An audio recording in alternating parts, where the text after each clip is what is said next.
Hello and welcome to episode 16 of the Dugout podcast. We're coming to you after an action-packed weekend of SPFL. A lot of goals, a lot of controversy. We'll get into it all. But first of all, I just want to welcome my co-host back again, Laurie Finlayson and Ethan Barlow. Laurie, how you doing, mate? Yeah, pretty good. I mean, we've got plenty to discuss after the weekend. Plenty to discuss from my team's game as well, and I've got plenty of opinions to share on that. I mean, we'll just we'll just say right now, it's maybe not been the best weekend for referees, especially after last week being something a bit more positive for the match officials. Yeah, definitely.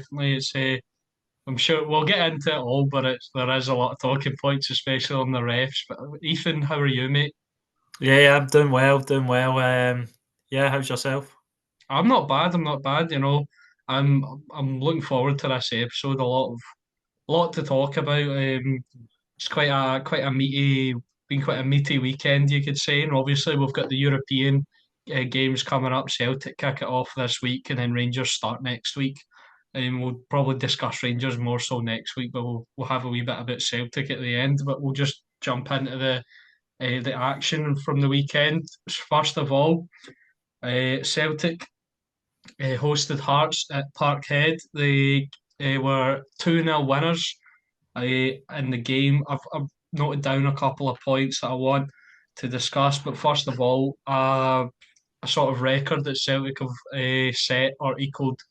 It's the first time since 1906 that they haven't conceded in their first five league matches. Uh, and Ethan, that could that be a sign of there's something special happening at Celtic this season? Yeah, definitely. I think the appointment and goals of Kasper Schmeichel is looking like already a smart bit of business. Maybe a lot of people saying at the start, if he's too old, he's past it, but he looks assured in goals, and he definitely seems to have brought a confidence to the defence as well. A lot of he has made some good saves, but in most of the games, Celtic have been very defensively sound and have kept control of most of the play. Yeah, definitely. I think I watched the extended highlights on Sports Scene. I think he was tested properly for maybe the first time. I'd say he made a couple of saves in the Rangers game, but nothing really too strenuous. But he's starting to show his worth, which he hasn't really had to do at all because of the Celtic defence. But he made a few good saves, and you could see the experience in him as well at the weekend. Just a couple, right? So I've got a couple of talking points. First of all, maybe a bit of a negative. Kyogo Furuhashi seems to be missing quite a lot of fairly easy chances. Obviously, he scored against Rangers, but that's his only goal this season. Um, Laurie, do you think there's needs to be cause for concern around the Japanese talisman? Maybe to an extent, but it goes back to, and Ethan's a lot more informed than this than me. It goes back to, does Kyogo actually suit how Rodgers wants to play? I remember that was something that was discussed at length last season. Um, but I personally think Kyogo will come good. I mean, as a fan of a smaller club, Kyogo is someone who still, when you see his name on a team sheet, even though he's missing chances, whatever, he still strikes fear into opposition. Plus, at the end of the day, are Celtic fans all that bothered how Kyogo's doing when literally everyone else seems to be flying, and again Celtic having seen the goal and look, to me at least, quite unstoppable. But what to say about Kyogo, Ethan? Would that be fair? Is there still Yeah, question about whether it suits Rodgers? no, I think definitely last season there was a lot of questions about that. Obviously, he was a perfect Ange Postecoglou player, as Ange Postecoglou knew him, and that's why he signed him. Um, but last season, definitely at the start of the season, there was doubts over whether he was the right man to lead the line. But I think this season he's not been clinical, and he's got that goal against Rangers. Yeah, of course he could take a few more chances, but a lot of the chances he gets is through his own ridiculously good movement, which is some of the best movement we've seen for a striker in this league in a long, long time. I'd agree with that. Yeah. And although he misses them, he does his movement and his runs in behind to create him. His pressing is very good. His link up play is very good. I'm still happy with Kyogo's performance levels as a Celtic fan, and I don't think there's any cause for concern really. Although he Do, could be more clinical. yeah, do you think if the team wasn't performing as well as it would be, there would be a discussion around them? Oh, definitely there would be. Obviously, in football, that if it's not the manager, it falls. The first player it falls to is the striker. If there's not enough goals being scored, then the striker's going to take blame. But I think his overall performance levels, maybe at the weekend he wasn't great.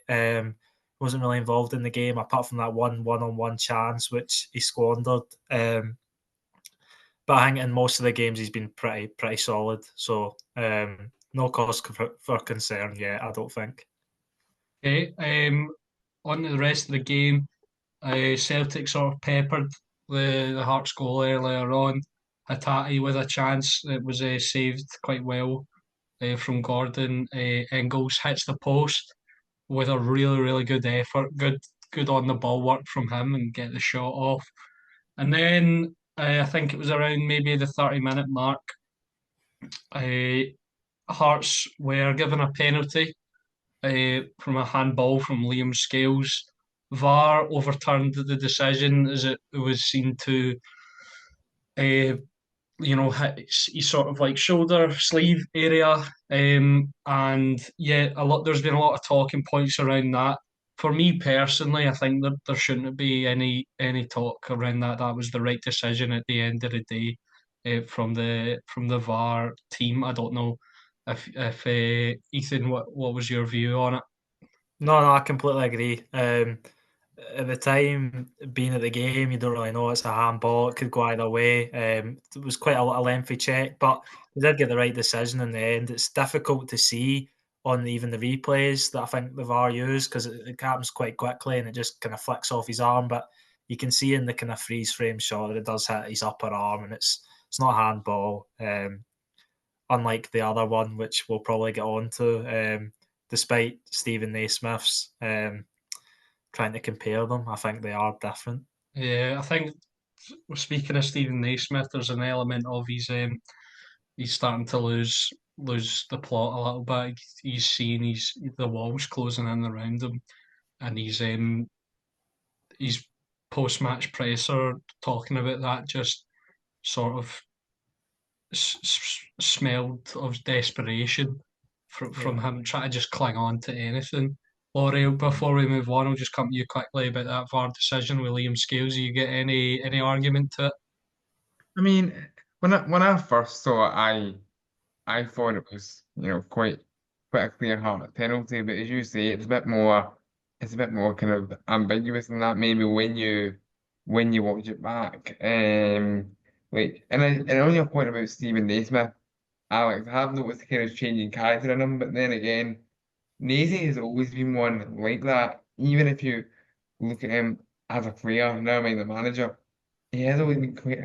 He always comes across, and this isn't meant anything personal towards Naismith. I mean, I know people who know him, etc. But he does always come across as fairly negative. I don't think he actually is. It's just his demeanor is quite negative anyway. So it Hmm. just kind of really rears itself when his team aren't doing all too well. Yeah. Okay, so the rest of the first half, there wasn't much. Kyogo missed a good chance. Shanklin had tried to catch out Casper Schmeichel with an effort that was sort of bending. Schmeichel held on to it well. Uh, Craig Gordon made a good save towards the end of the half, and Penrice cleared it off the line, went in at 0-0. Then just after half time, Penrice at the heart of the action again, this time going against his side. A handball that originally wasn't given by the referee. I don't know if he had a poor view of it. But VAR tells him to go to the screen, and they said we get given a penalty. For me, this is a clear penalty, and VAR got it right once again.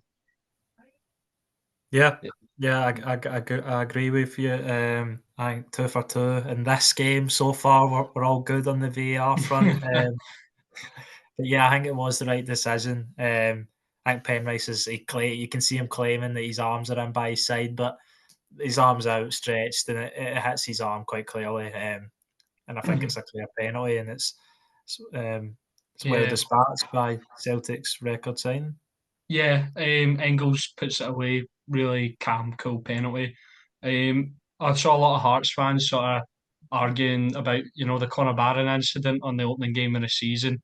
I think the difference is if Conor Barron's arm isn't there, it hits his body. Penrice has his arm out away from his body, and it's a clear handball, in my opinion. Laurie, I'll come to you again. You get any arguments on this one? No, to be honest, I was exactly as you said, Alex. I mean, if the Conor Barron one, it's not as if the arm was outstretched, on match day one, whereas Penrice's arm is, and that's just what is the kind of almost death knell for Penrice in that scenario. And then the minute it can be deemed that your arm's outstretched, you're kind of screwed with VAR these days. So, kind of architecting his own downfall there. Hmm. For the rest of the game, sort of Hearts threatened a couple times later on.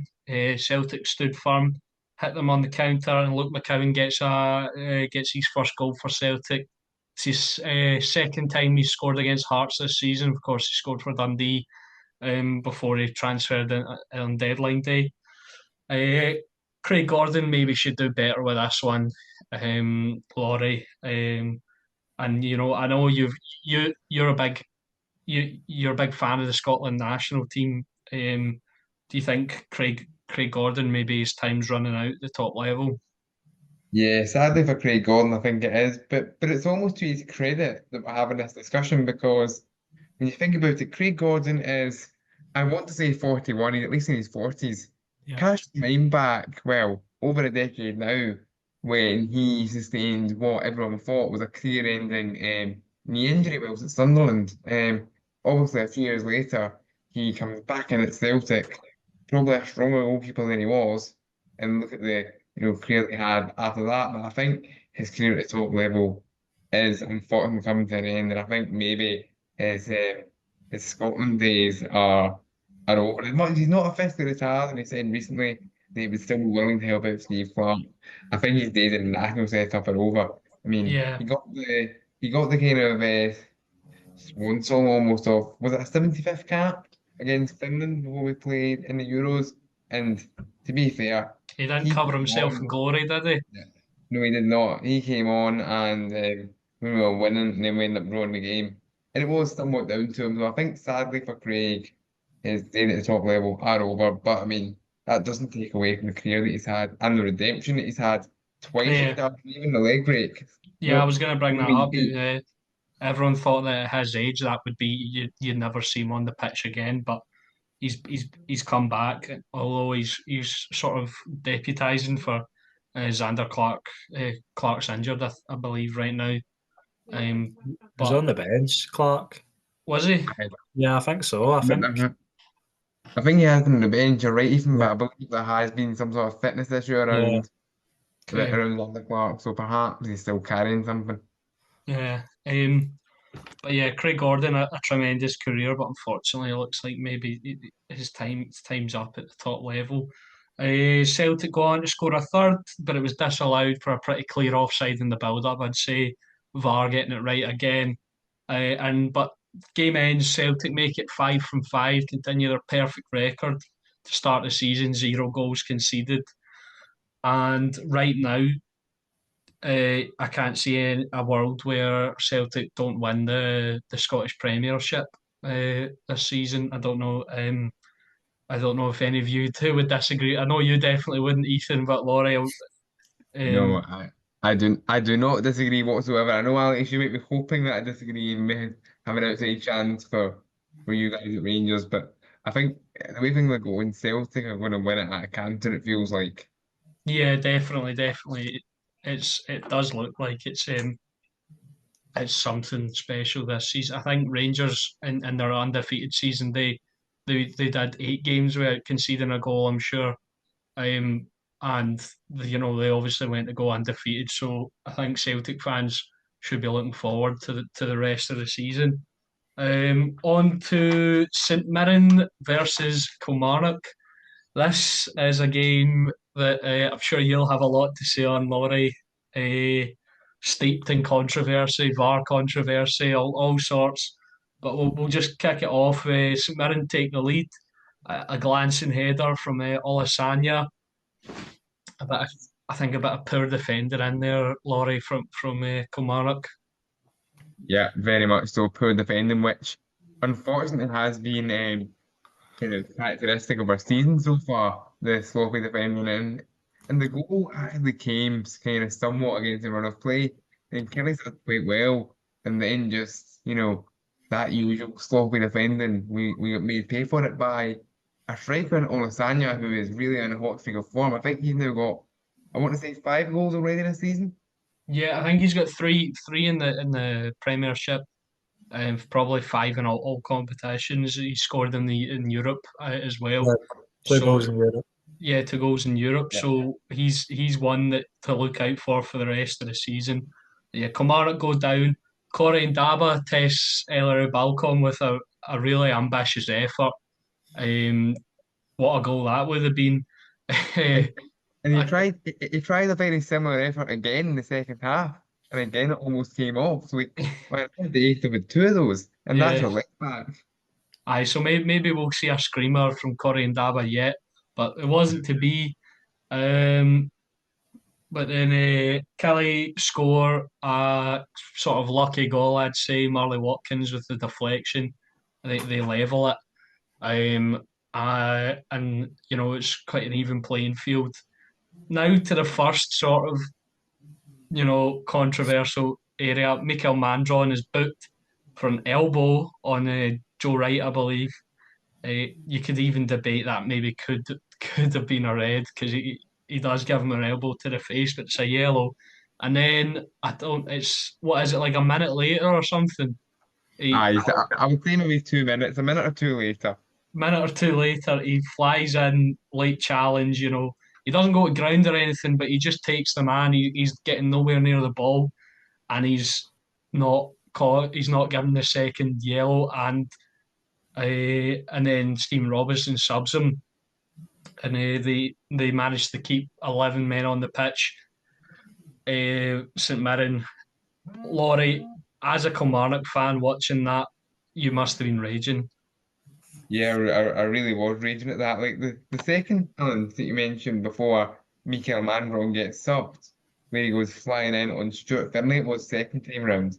It was arguably even worse than the first one that he got booked for. So just the lack of consistency is baffling, and that's not even It's me a with booking my every day of the week. Like if that yeah. happens, even That's in not like even me with my fan kind of glasses on. That's me just being quite neutral on it. Like no, I'd agree, and I'm sure Ethan would agree as well. That's a booking, and he should have been off the park.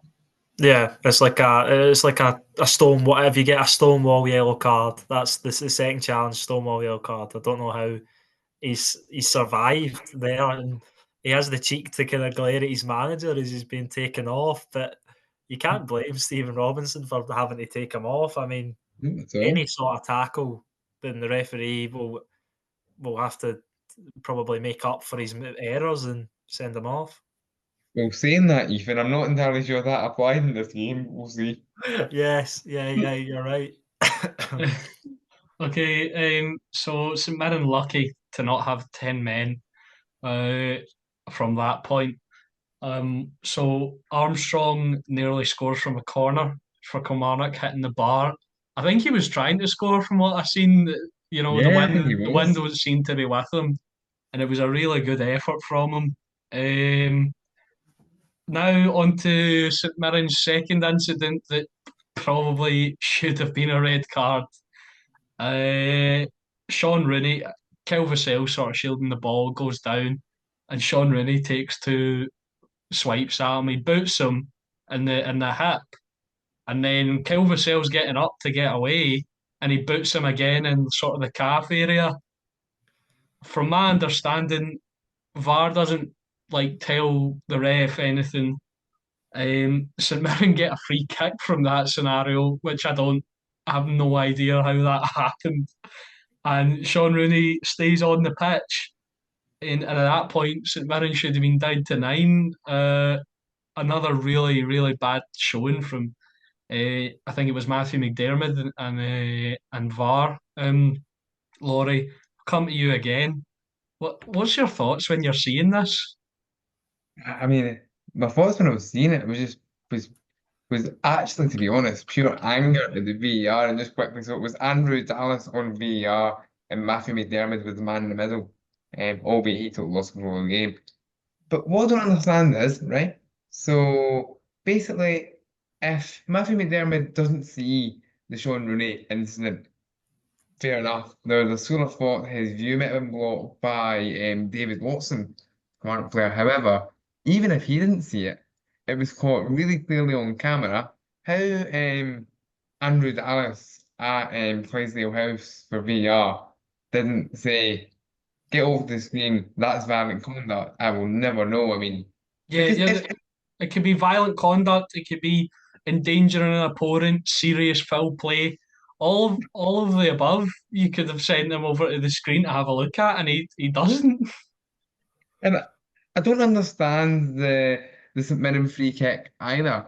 The only thing I've heard, and a shout out here to Stephen Hope's fellow Kelly View co-host, apparently on Sports Sound on the BBC coverage, they said that the foul was given because what was it? Because Kyle Vassell was apparently had the ball kind of between his legs kind of thing, which is apparently not allowed, which we're not really sure about. That was Oh the yeah, yeah, sports. yeah. Oh, that actually makes sense. You're not supposed Aye. to But hold the even ball between your still, legs. that aside, right? Even though he's doing that, and over that's why Sean Rooney's got a little bit irate. Surely the fact that he's went and footed Kyle Vassell twice, and the second time looked as if it was a bit harder as well. Surely, you know, give some men the free kick all you want then, if that is the case, and if that is what Vassell did. I think conclusively say that's what Vassell did right enough. No, Rooney, It's, Rooney should have been dismissed. It's not like, like if you get fouled by someone, you get the free kick, right? But you can't just turn around and punch them because you got fouled. You know what I mean? And you get away with it.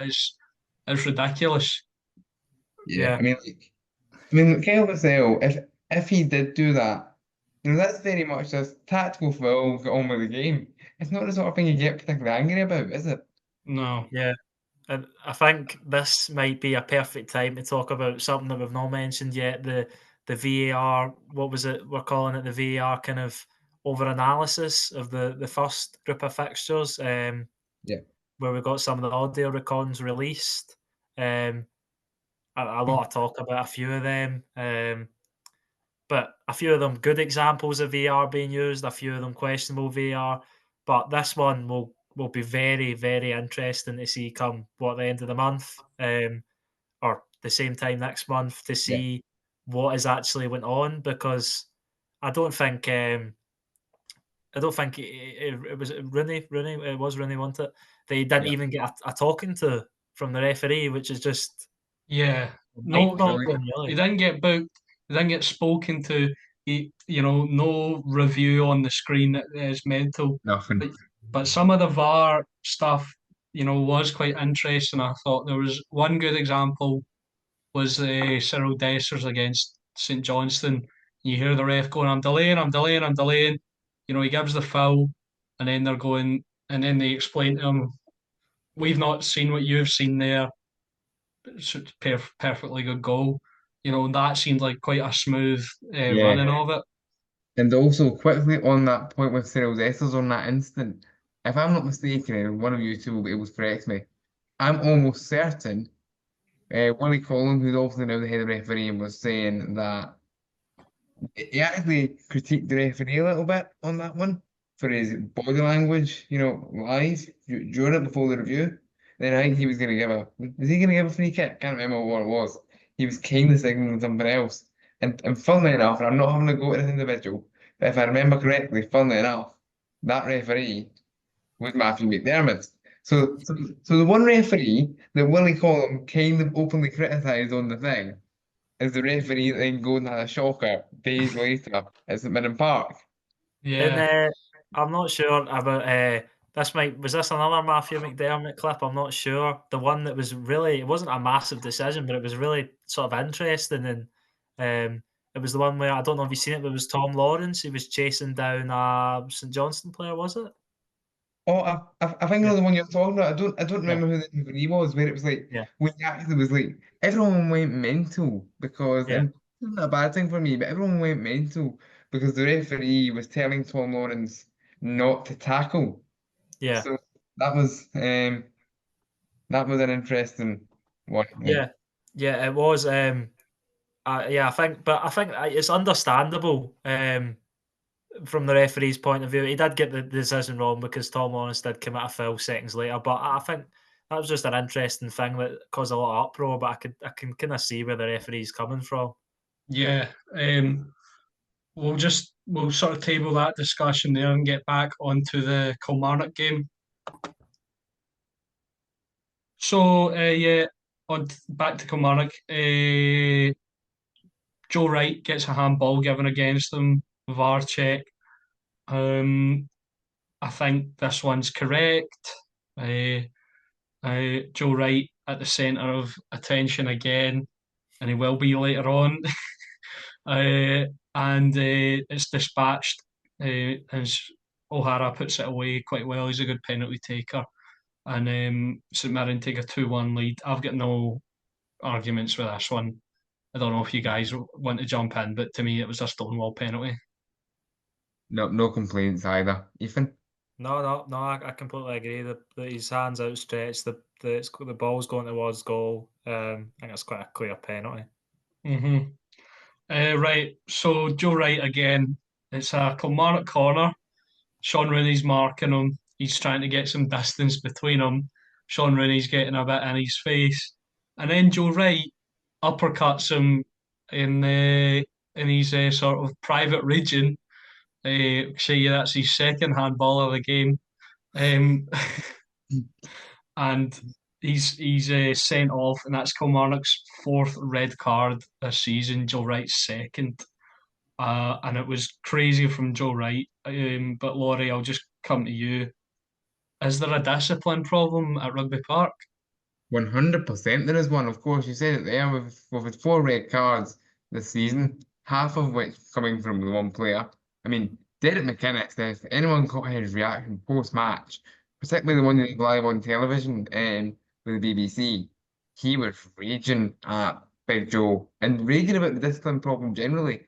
He actually referenced it for the first time and was saying, in my entire managerial career, I've never had a team with this discipline problem.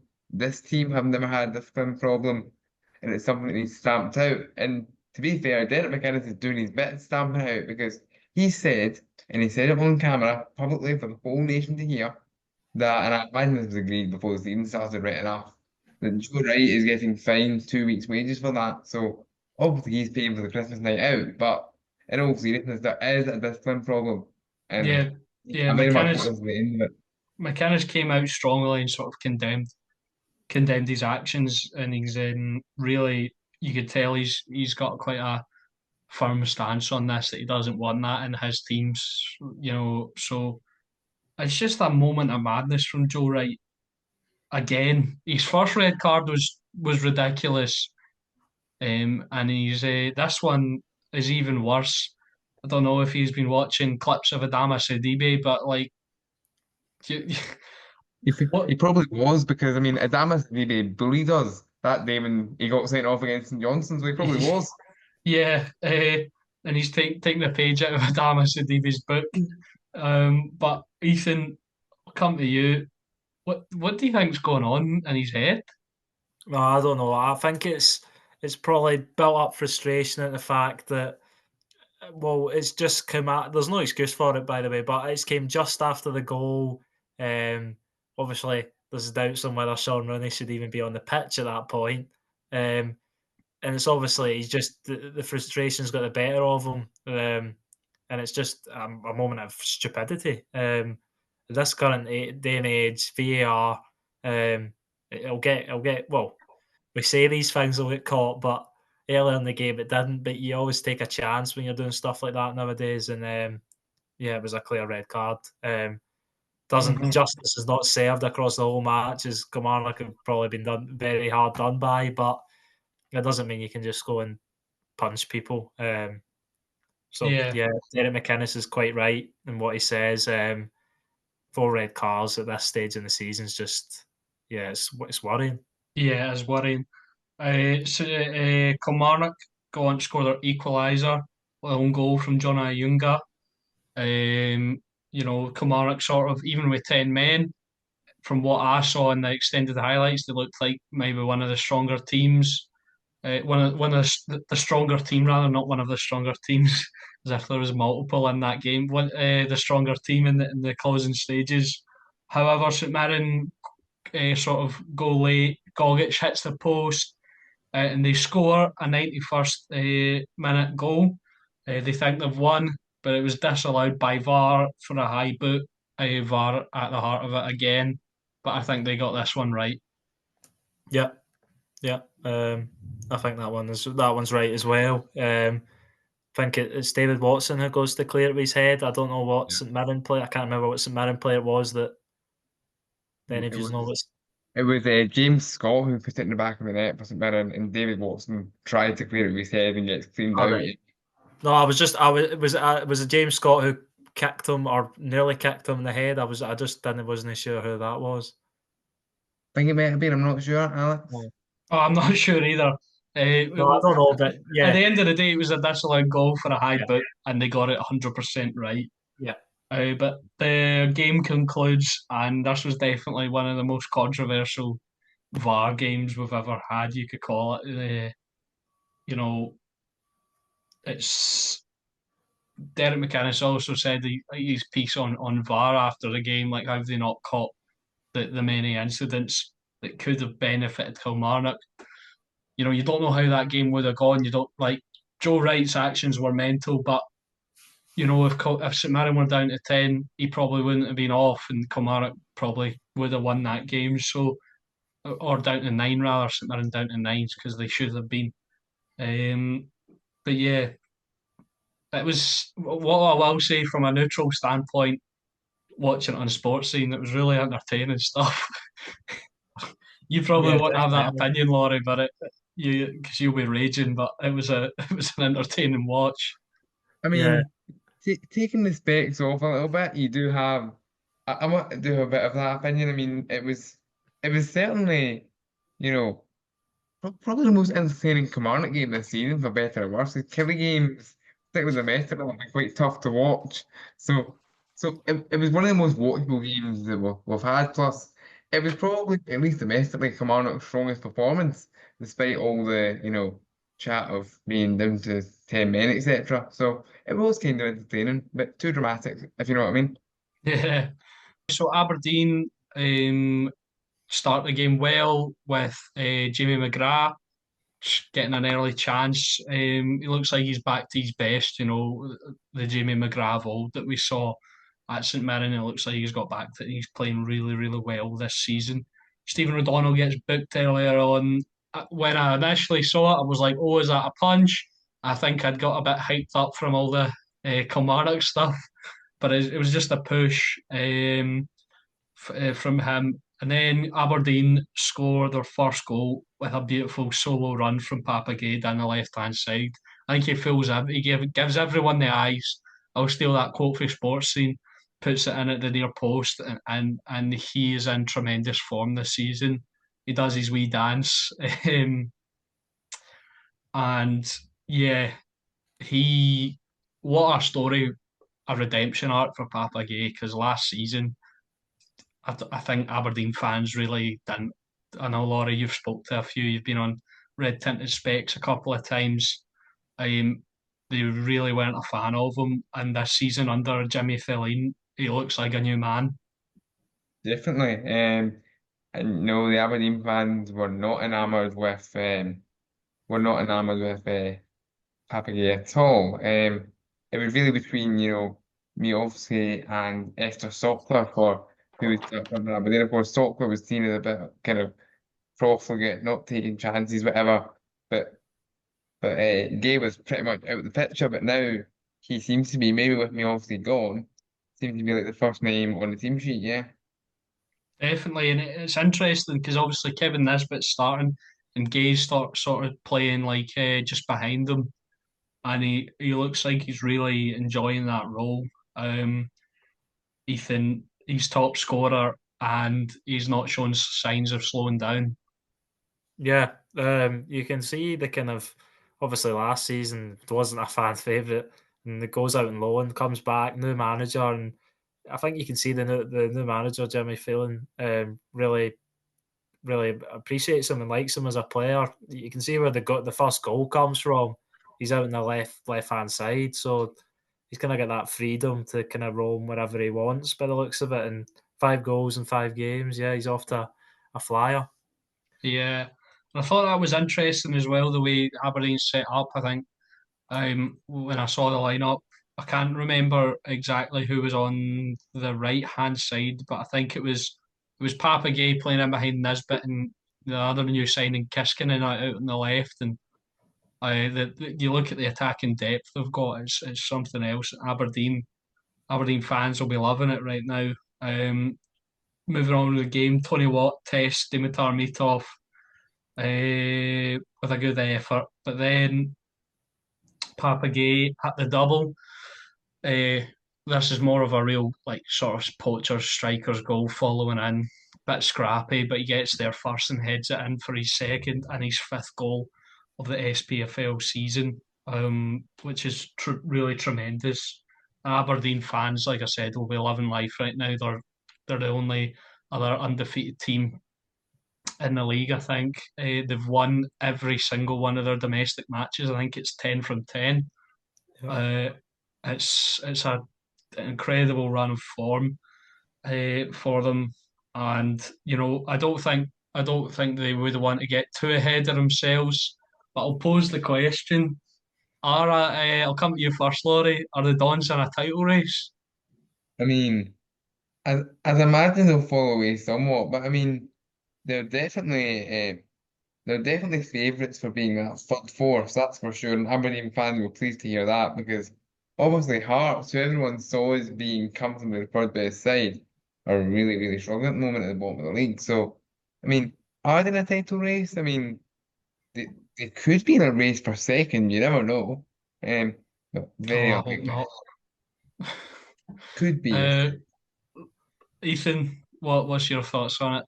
Could the Dons threaten Celtic?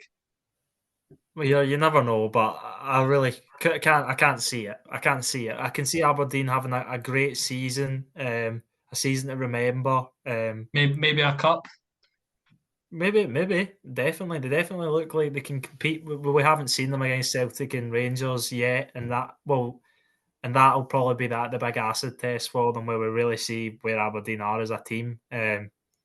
Obviously, they won't be favourites in either of those matches, but they definitely have confidence to go there and cause a few problems. And yeah, I think Jimmy Phelan's done a great job, and they're off to a great start. I seen somebody saying a tweet that said Aberdeen and Hearts can never be good at the same time, and it's proven to be right.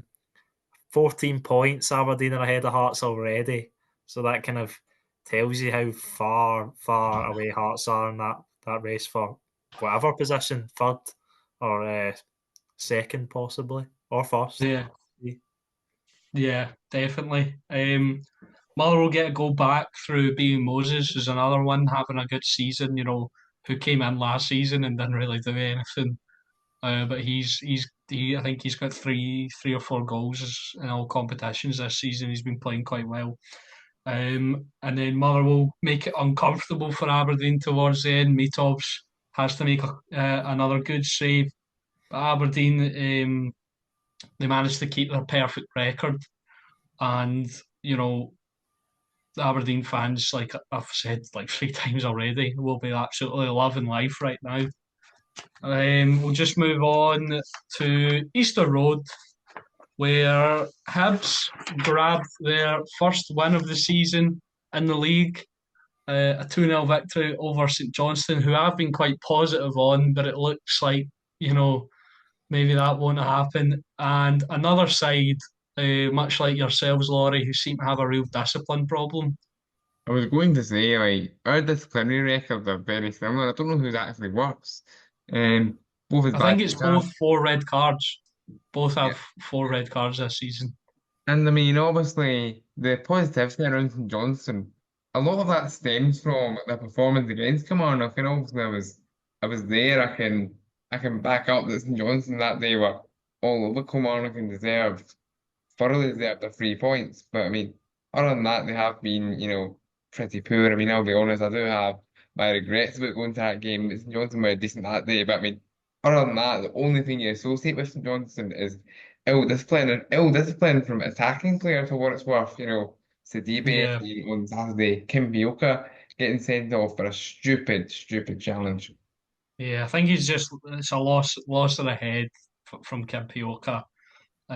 We'll get. I think we'll talk about that a bit more in depth a bit later on. But we'll just run through. First half wasn't really much going on. St Johnson were quite poor in possession, I thought, from the highlights. They were giving it away to Hibs fairly easily, and Max Kukarevich gets the opener.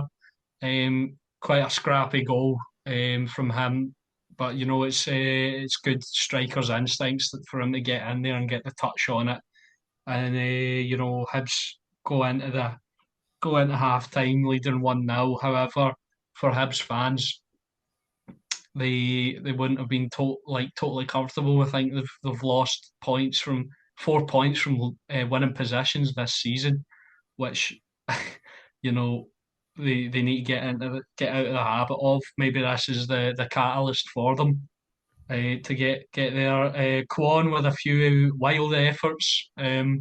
I'm actually looking forward to seeing Kwon this season because he was good at St Mirren back half of last season. He obviously hasn't had a sniff at Celtic, but he looks like he's a good player. Ethan, I'll just come to you as our Celtic expert. Are you happy to see Kwon getting game time?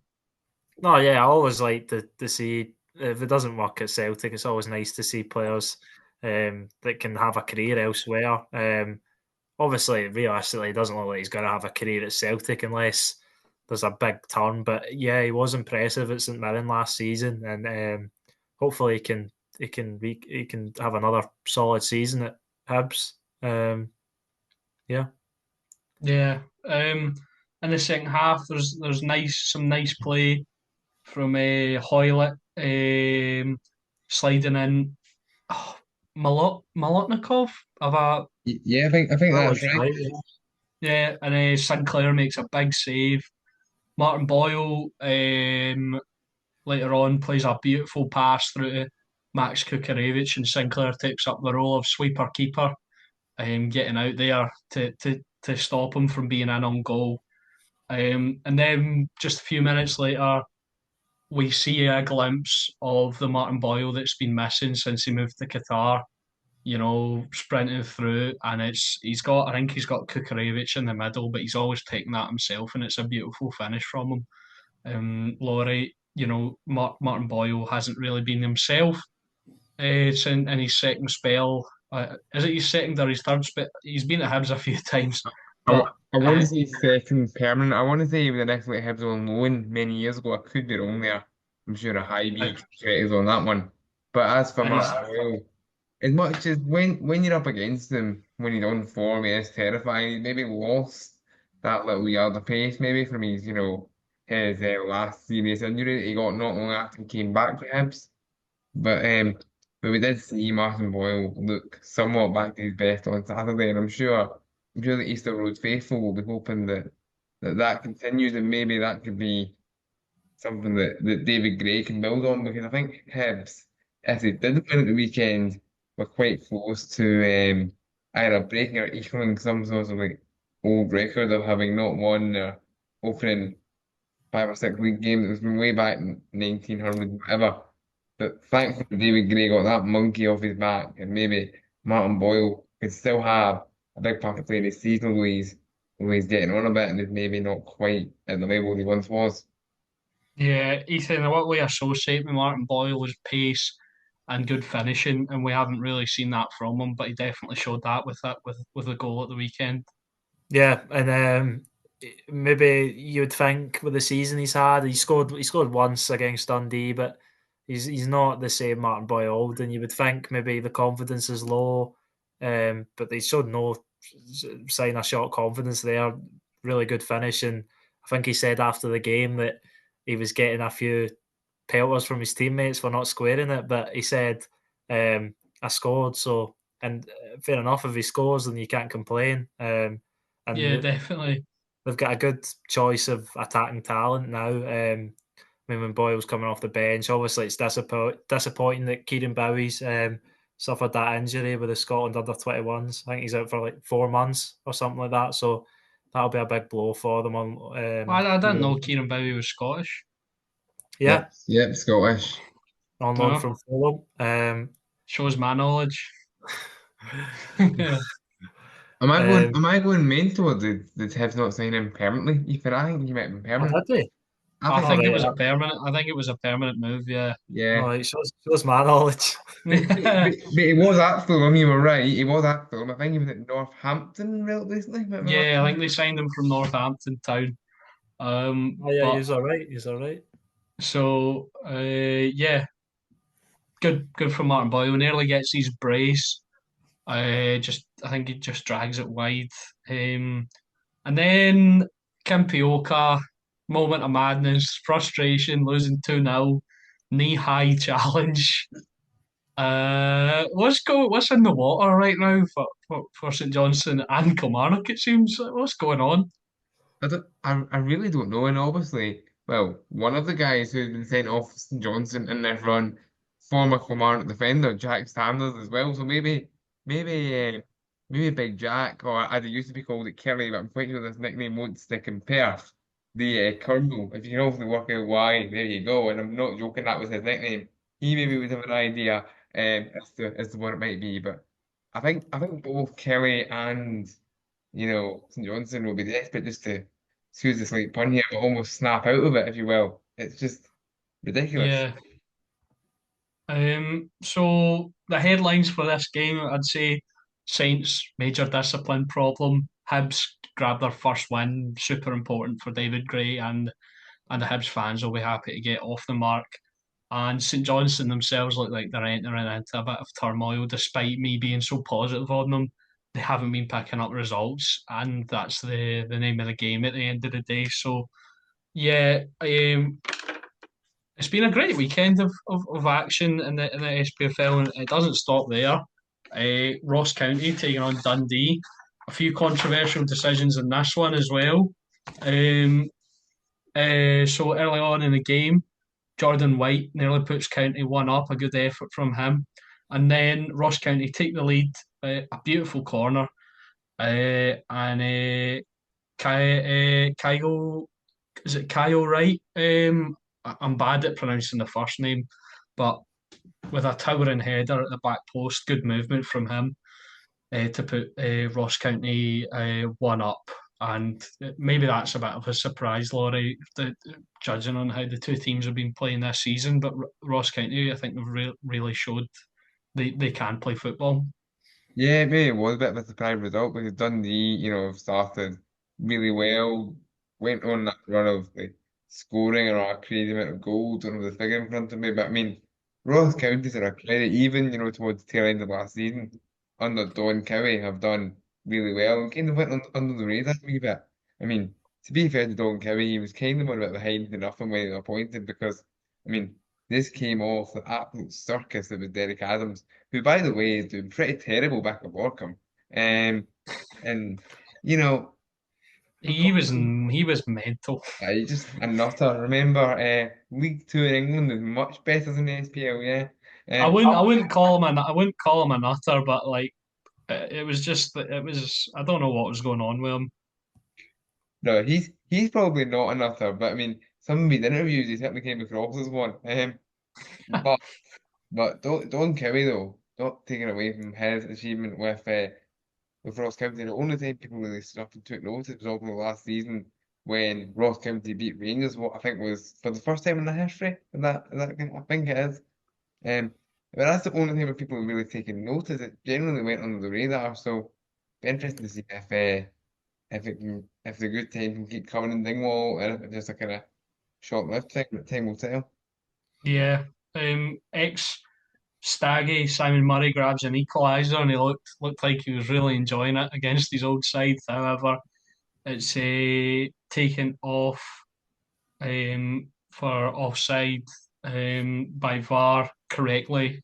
VAR got a lot wrong this weekend, but they also got a lot right, in my opinion. Um, let's see, a poor effort from the Ross County skipper Randall. You know, he's got all the time and space in the world, and he drags it wide. It's really shocking effort from him. Ross County piling on the pressure, and then brings us to our first incident of the game, a check for a penalty. And I think it was the correct decision in the end to not give it. Yeah, Um, I think that was right enough. Yeah, uh-huh. So, and then Ross County grab a penalty. Ingram bringing down Jordan White. I don't know what's going through Ingram's head here. Why is he clutching onto him for like dear life? You know, they go up, maybe he's wrestling with him a bit. Then when they're coming down, he's onto his shoulders and his jersey drags him all the way down, Ethan. What do you think is going through Ingram's head in this moment? I don't know if he's. I don't. I honestly don't know. I don't know if he's trying to stop himself from having like a harsh fall. Possibly, he's trying. I don't know, slow himself down or keep himself up. But yeah, very strange. He just pulls him at the floor, and it's a blatant penalty. Um, Mm, yeah, it's a really strange one. yeah, And obviously, Jordan White, the one who was fouled, converts the penalty well. yeah, he dispatches it quite well, and made it 2-0. Later on in the game, Dundee had another penalty shout. Well, maybe Larrakesh did, but that was a blatant dive from the Frenchman, and I think he was rightly booked. You know, you can see him trying. He puts his body in front and tries to make it look like he's been hit and throws himself to the ground. Uh, a bit of desperate diving from him. There is one though that I don't that it wasn't really made clear on the sports scene if it was even checked by VAR. Simon Murray's tripped up in the box, and I don't. For me, that's a penalty. I don't know, Laurie. What your thoughts are on that? yeah. When I was watching the sports scene, I kind of thought that was a penalty as well. Certainly more of a penalty shout than some of the others that you just discussed, especially uh, Marrakesh with the blatant dive. But I mean, but this is part of the problem with VAR. It's not actually the decisions or, in fact, non-decisions. It's the inconsistency of what's checked and what isn't, as kind of covered in this episode. So I can put a penalty as well, but again, we're none the wiser as to what was going on at Clydesdale House. Yeah. Jordan White nearly made it three. County kept the pressure on towards the end of the game and closed out the victory, and it was a really good win for Ross County in the end. And that'll be big for them to kick off their season. But yeah, that's that for the European action, not Europe SPFL action. I'm thinking ahead. No, no, We won't you missed the game. have I? Yeah. Yeah. What game have I missed? All right. Dundee United Oh, versus I forgot Rangers. about Rangers. Rangers don't exist, and that's proof of it. Oh, for oh, you'll be getting comments, Laura. You'll be getting comments. But I can't believe he's just said that. But yeah, Rangers went to Tannadice to take on Dundee United. Rangers started the game really well with you know scoring in the opening 10 minutes or so, blistering pace, exposing the fullbacks at Dundee United in that 3-4-3. But then Jim Goodwin makes a change, and it starts to close up. But that was a really good goal from Tom Lawrence. A bit of fortune, but it was a good finish in the end. Um, yeah, but then it just started to slow down a bit, the pace of the game. One point, that I think if we're talking about consistency, I it was Adebayoga, I think that's his name. I'm Yeah. bad at these pronunciations. No, you've done well. Should have been sent off, in my opinion, if we're going with consistency. The same referee sent off Dujon Sterling against Aberdeen last season for a very similar challenge. He's not even told to go to the screen. And for me, that's excessive force and it should have been a red card. Yeah, certainly you could argue that for sure because excessive force plus you could argue he was out of control as well because he comes flying in. So it's not it wasn't a good challenge anyway. And I almost compared it to one that I thought it was with my team where Brad Lyons gets sent off against Kilmarnock or against Aberdeen for Kilmarnock, sorry. And it's the same sort of thing where that was a yellow initially, but because of the force of it, it was upgraded to a red. And again, it maybe isn't the most comparable challenge, but it's the same sort of principle of, you know, can we not just decide what serious foul play is or what excessive force is? It's all very vague.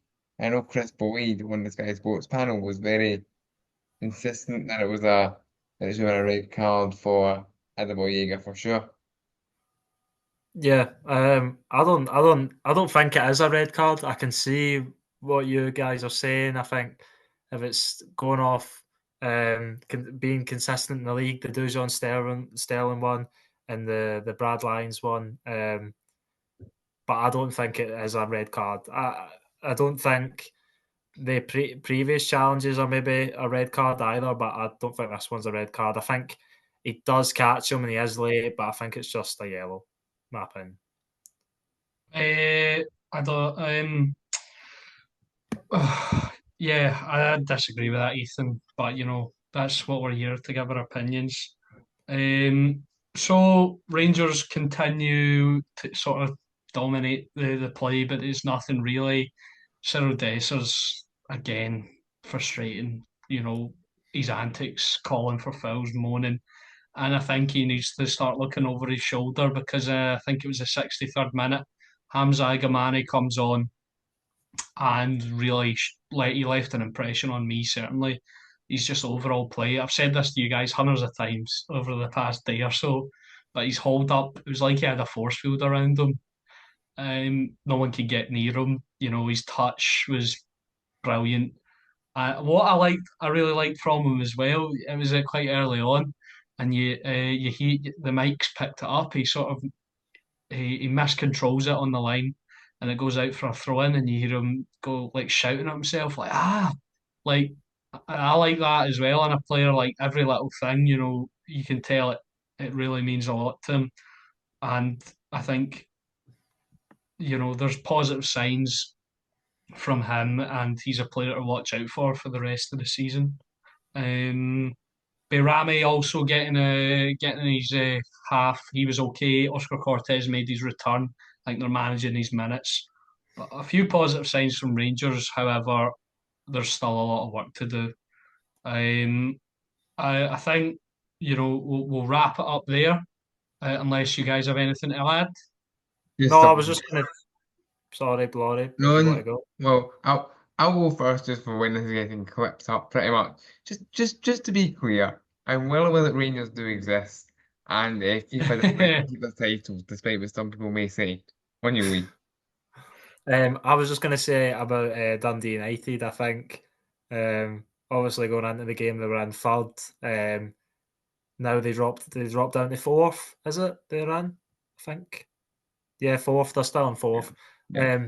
I think despite losing, I think there's still encouraging signs for them and Jim Goodwin. And I think they can have a real, based off their performances so far, that they can have a real push at Europe this season. As a promoted team, it'd be some achievement, and they look really solid. But a good performance. Well, not a great performance by Rangers, but good enough in the first half, and just held on to the lead, and a good win, which is what Clermont needed Yeah, ultimately. I yeah, think, yeah. I'd agree with that. And Dundee United, making a push. I'll just leave you with this though. This what I think the overall quality of the league is quite poor this season. I'll just leave with that. But we'll wrap it up. We did mention we're going to be talking about Celtic's European game. Due to time constraints, we won't be able to talk about that today, but we will probably put out a clip of us, a short video of us talking about it before the match is played. But yeah, thank you to Laurie and Ethan again. I've really enjoyed this one. It's probably a bit longer than we usually do, but it was an action-packed weekend. I thank you to you for viewing and listening. To us, go check out our Twitter at the Dugout 2024, where we post stuff about what's happening in the game and promote our YouTube. But yeah, thanks to everyone for watching and listening. Goodbye.